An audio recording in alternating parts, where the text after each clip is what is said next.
welcome. Well, these hot summer days are still going on. We're enjoying the sunshine, and so is the garden. So the grass might be yellow and crispy, but my courgettes are doing incredibly well.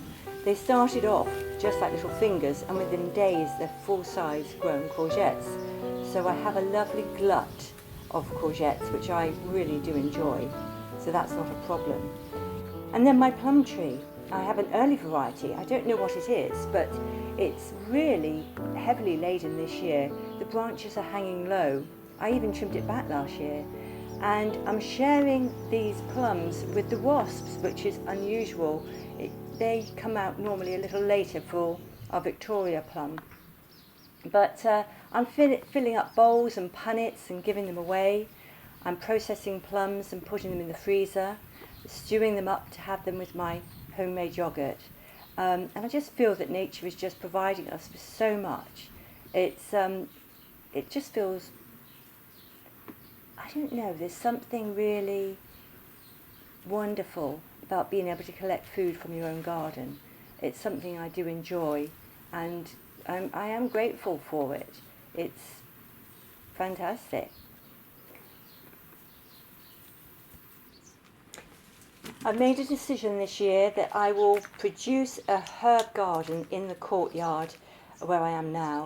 I've got herbs in pots. The rosemary is in a bed, but some of my herbs have suffered whilst being in pots. I've lost my sage, unfortunately, but I still have good amounts of rosemary.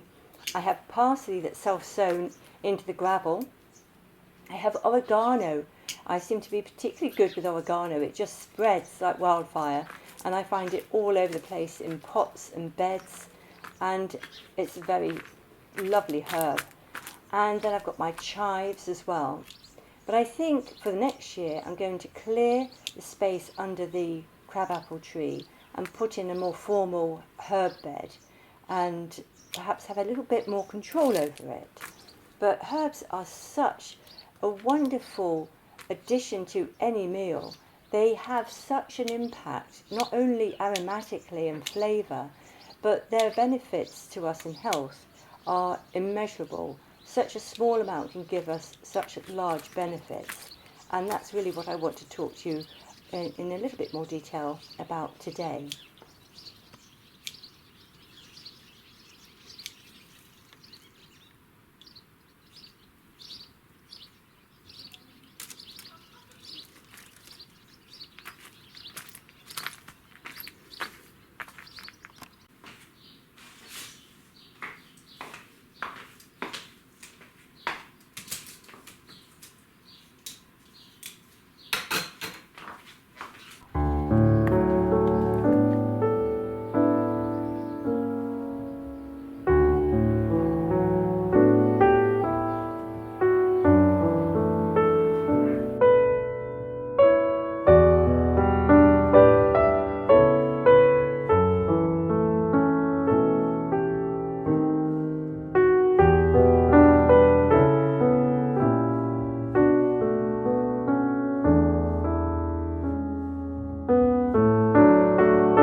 Well, I just made a little lunch with leftovers. I added chopped parsley to the salad, chives to the potato salad. I had leftover broad bean puree with garlic and parsley, and on the side I've got a few prawns and some roasted vegetables that I cooked with rosemary. So I've had quite a bit of goodness in this one single leftovers meal.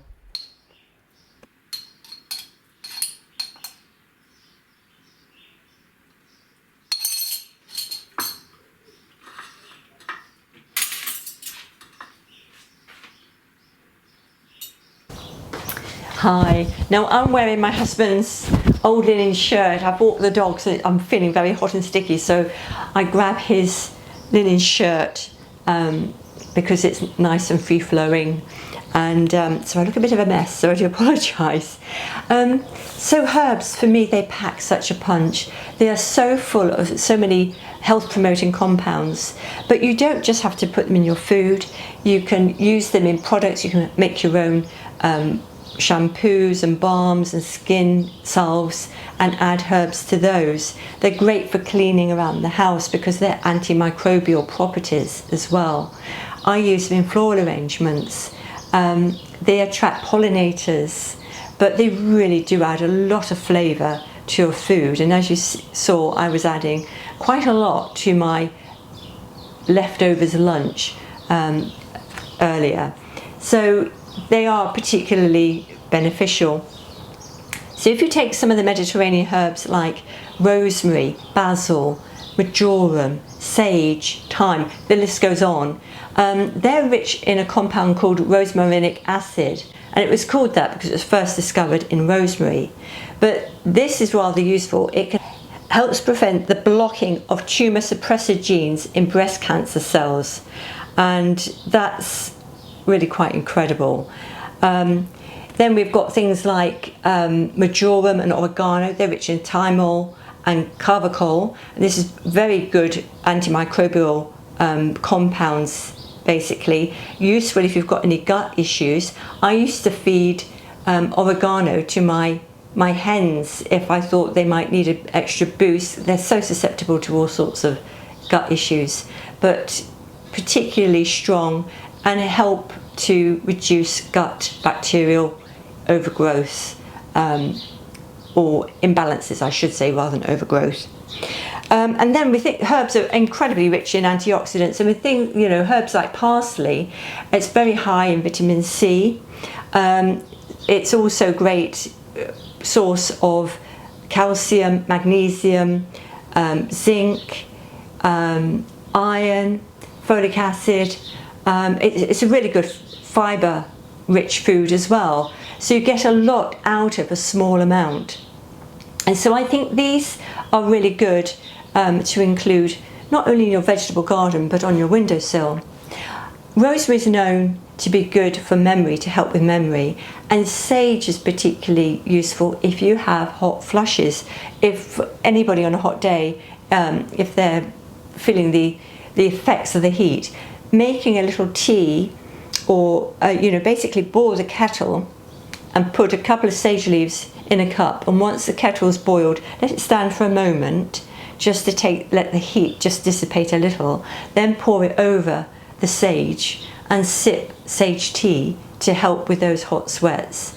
And I do the same with rosemary. I'll add a sprig of rosemary to a cup, add some hot water. I don't have too much. Some people can't take certain herbs with certain conditions, so do look up, if you've got a condition, see whether having a herb in a little tea would be acceptable to you. But not everything is suitable for everybody. These are powerful compounds at the end of the day, so a little bit of caution is really important here. So yes, I recommend growing some in the garden, putting your favourite ones on the windowsill, and dry some if you grow quite a lot, dry some and have them in pots ready for the winter months. Or if you do have a glut, you can also chop them up, put them in little ice cube trays with a little bit of olive oil and freeze them. And then you can just add an ice cube to a meal at the end of cooking, so you don't disrupt too much of the healthy compounds. And you can add it to stews, soups, all sorts of food, and really enjoy those flavours. Yeah, so that's really what I wanted to share today. If you like these videos, please like and subscribe. Please share with anybody you think you may benefit, and I hope to see you again soon. Thank you very much for joining me.